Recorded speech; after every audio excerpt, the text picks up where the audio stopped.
So we've worked through the years with many geotech engineers, and so we've seen and worked with a lot of their plans that show the math, the engineering math behind how a wall should be built. And so we've done it often enough that every wall we build, even if it's just a small project that doesn't require any permitting or engineering, we build it to those same standards. You have to have like a 5-to-1 slope.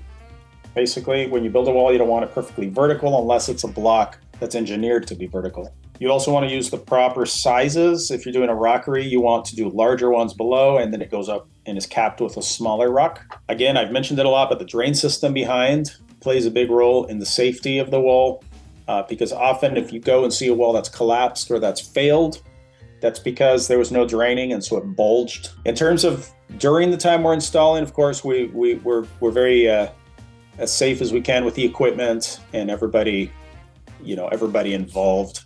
We take safety to very seriously and make sure nobody's going to get hurt as much as possible.